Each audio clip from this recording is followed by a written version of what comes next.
day I come into contact with some sort of a scenario that is worthy of sharing my experience with it so that it can hopefully help another person. And the scenario at hand is recalling how much shame I felt towards the end of my drinking that ultimately kept pushing the goalpost back for me actually being willing to receive help, or even being willing to consider receiving help.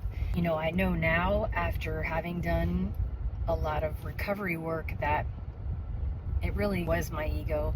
Oh my gosh, you know, if I make it known that I need help, then it's like confirming all the bad things that I've done. The shame cycle is awful. And what made me think about this today was being involved in a scenario last night, trying to help a friend of mine to help somebody who had relapsed. Basically this morning, the person reached out and said, was I okay last night? And they don't even realize, not only were they not okay, they were at risk for hurting themselves and potentially other people. And the situation got very colorful and dramatic, and this person doesn't remember anything.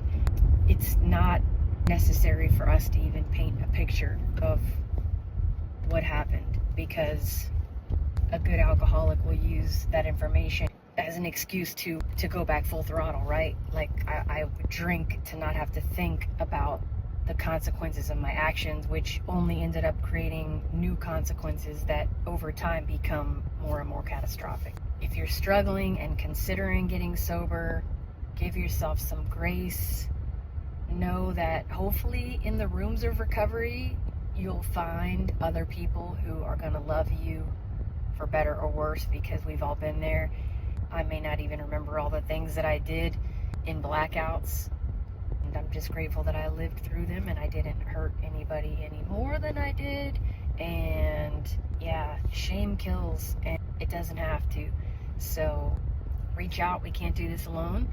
And if you're trying to help somebody who's struggling, if you don't understand the disease from a first-hand perspective, the greatest service you could do is to set up a boundary suggesting strongly that the person you're trying to help connect with people who understand what they're going through, because you're not going to save them, and you're going to drown trying to if you don't have your own boundaries and your own support. Thanks guys, love y'all, bye.